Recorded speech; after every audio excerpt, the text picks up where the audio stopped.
super excited when my team came out. My starting week one lineup is going to be Brock Purdy at quarterback. Can't go wrong.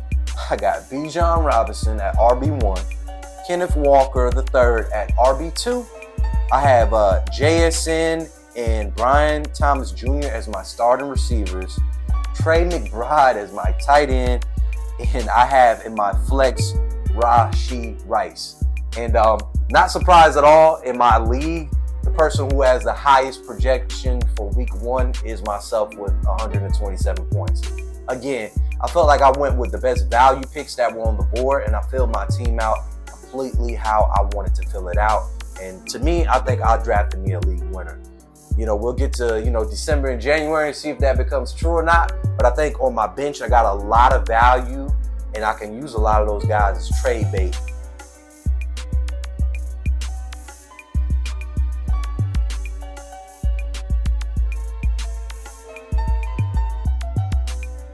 Mic check 1 2 1 2. Mic check 1 2 1 2. Welcome back to Gyms with Josh. I'm your host Josh, and yes, man, we just finished up with the fantasy football season, guys. I'm happy to tell you I am once again a league winner. I just won a championship in one of my favorite leagues that I'm in. I'm actually the champ 2 out of the last 3 years, so a lot of bragging rights. Super excited about that. I was only in 2 leagues this year. My other league that I was in, I also won the championship in that one. Barely won that thing. A lot of excitement. Again, skill was a big part of this thing, but also luck. So much luck to help us get here. But yes, once again, we are a league winner. I hope you guys are checking in after this EP. Let me know as well that you became a league winner. Hopefully some of our advice throughout the season help you guys get to where you get. So yeah, let's go ahead and jump back into this EP. And we're going to go back and look at our draft EP that we had, right? That was one of our best EPs that we did, and we got a lot of reception on. And we just kind of want to go back and look at that thing and see how we drafted, what things helped me get to where I needed to be as a league winner. And also during the season, some of the things that I did, to help me get over the hump. All right. So yeah, let's go ahead and do that recap. All right. So we're going to go back to round 1 of that draft. And yeah, my first pick was Bijan Robinson, and Bijan Robinson was an absolute dog for me this year. I couldn't be any happier getting a guy in the first round. I got Bijan with the 4th pick, which was an absolute steal. I said it from the beginning. And honestly, Bijan Robinson won me that fantasy football championship. Last week, I was going into the championship down, I think, 52 points. With 2 players left, Bijan had 39 points, got me over the hump. And yeah, man, Bijan was an absolute dog. And, if I had to draft him again next year, I'm not going to be able to be that high, but I would draft him all over again. Bijan was an absolute dog. Let's move on back to round 2, though. And round 2 is where we drafted a major bust this year, and it really hurt my team a lot during the season, and we had to make moves around it. We drafted Brian Thomas Jr. in the second round. And let's just call it what it is, guys. He was a bust this year. Did not play very well. Some of that to injury. More so, other guys just playing better than him. Brian Thomas Jr., his stock has fallen down a lot going into next season. I probably don't even see this guy going in the first 6 rounds, more than likely. So second round was tough, but thank God, the other rounds we drafted a little bit better. And let's go on to the third round. Third round, we drafted Trey McBride. Trey McBride finishes tight end 1 this season. Absolute dog. He had more points than a lot of the receivers this year. So third round, we definitely had a gem. We did it right with Trey McBride. Let's move over to the 4th round. In the 4th round, kind of another bust that we drafted, right? Needed a running back at the time. Went with Kenneth Walker III. Kenneth Walker really shared carries all year with Charbonnet. Never really got going where we were going. And me drafting Kenneth Walker in the 4th round is a reason why I had to make a big trade in the middle of the season, what we'll talk about in a little bit, all right? Round 5 is where I got my absolute steal. I drafted JSN in the 5th round, and he honestly ended the season as wide receiver 2 behind Puka.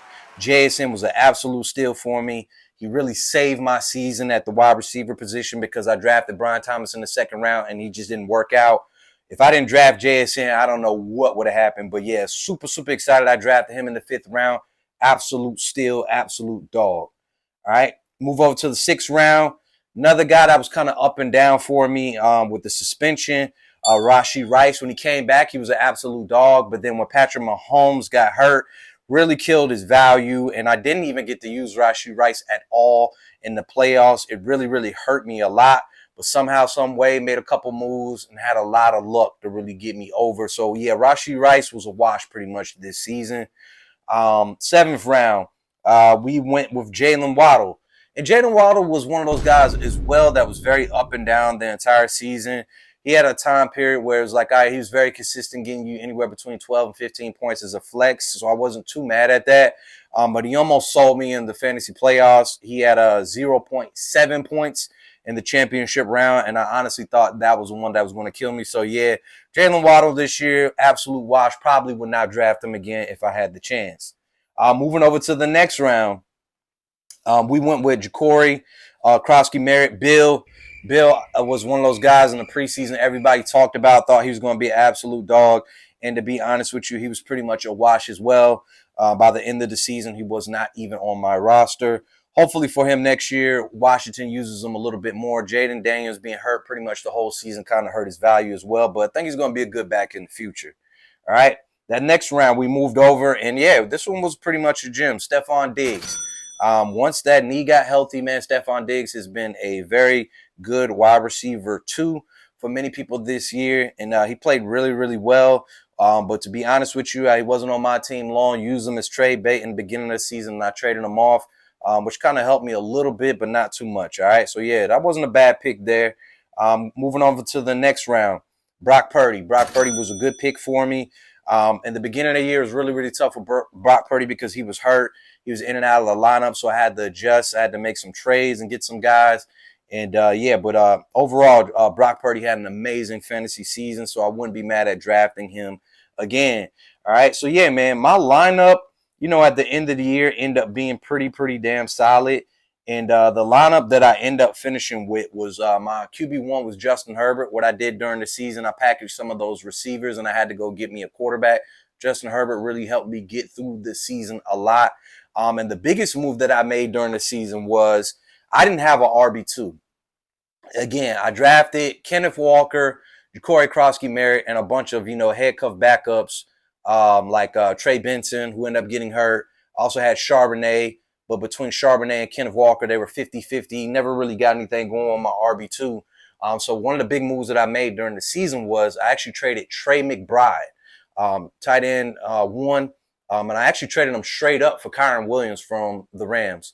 The reason why Kyren has always been very solid, always over 1,000 yards, always gets in the end zone. He's always been really, really a solid RB2 running back, and it gave me a position that for the rest of the season, I had an RB2 that I could put in, and I didn't really stress too much about. It's kind of frustrated at times because Blake Corum was getting a lot of the red zone carries, but overall, Blake Corum pretty much every week was giving me anywhere between 12 to 16 fantasy points, and I couldn't complain with my running back 2 producing that. So, yeah, big trading Trey McBride for him. Also within that trade, I went in I traded for Travis Kelce, who filled my tight end position for that time. That worked out for me during the season, but as Patrick Mahomes got hurt, it really killed me. And one of the biggest moves that I definitely made in the fantasy championship was, Justin Herbert, who's been good the whole season. He played against the Texans that week. And, I definitely pulled him out my lineup, and I picked up Tyler Shuck, and I put him in my starting lineup that week. Had over 20 points in that championship game. That really helped me get over the hump. And another big move I made during that as well, because Travis Kelce, ended up playing with the third string quarterback. He wasn't getting the targets that he was used to getting. I ended up picking up Jake Tunges off of the waiver wire and starting him in that week as well. The minute I saw George Kittle was hurt, I had been watching the 49ers pretty solid all season long. I saw Jake Tunges every time that he filled in for George Kittle. He played very, very well. So I picked him up and put him in my lineup, played very, very well, had a touchdown, over 12 fantasy points. That really also helped me get over the hump. But again, like I said in the last EP before the championship, it's going to take some skill, but it's also going to take a lot of luck. And the luck portion of it that I got was Bijan Robinson. Bijan Robinson went absolutely crazy, had a 93-yard touchdown, went for over 40 fantasy points in the championship round. And I also had Kyron Williams in that game. Like I said, I went to the championship game down 52 points. Kyron Williams, once Blake Corum got hurt in that game, he got a lot of run, and they also finally started throwing him the ball. In PPR, you always love running backs who are getting the ball on drop-offs and different things like that. So he ended up getting me a good amount of points as well that got me over the hump to help me win that fantasy championship. And yeah, man, I'm super excited. Like I said, man, I felt like I drafted a league winner at the time, but I wasn't 100% sure. But to really see now that, those picks end up turning into that, made me really, really happy, and I'm super excited, super geeked. And again, during the season, we had to make certain trades to make sure that we were getting over that hump. And the biggest hole that I had on my team was the RB2 position. But with me drafting, a tight end so great in the third round, it gave me a little bit of flexibility to go get somebody. My advice that I would probably say for next year when I go into the draft, just looking at this season, there's just not a ton of running backs out there anymore who's really getting the majority of the work. So going into next year's draft, I'm really going to go running back heavy in the beginning, and then I'm going to go wide receiver after that. I would tell anybody, the young receivers or the rookie receivers or running backs that had great years this year, be a little bit of caution, drafting them next year. Bucky Irvin was a guy that didn't really turn out as good as he did year one. Brian Thomas Jr., et cetera, et cetera. There are a lot of guys that came into this year that we thought they're going to be a lot better that they weren't. And there were some guys that we honestly doubted. A guy like Jonathan Taylor, right? We forgot how good this guy really was. A guy like Derrick Henry. Sometimes you just got to go with your safe bets. And like I said, going into next year, man, I'm really going to go heavy running back, and then I'm going to go wide receiver. I'm going to continue to keep going streaming quarterbacks. I think quarterback is just always going to be one of those positions that you can really stream and do really well on. And once the season starts, man, you just got to be really, really heavy on that waiver wire, looking at those rookies or guys who are a little bit slept on, who are doing really, really well, and picking them up and also making those trades when you have to, all right?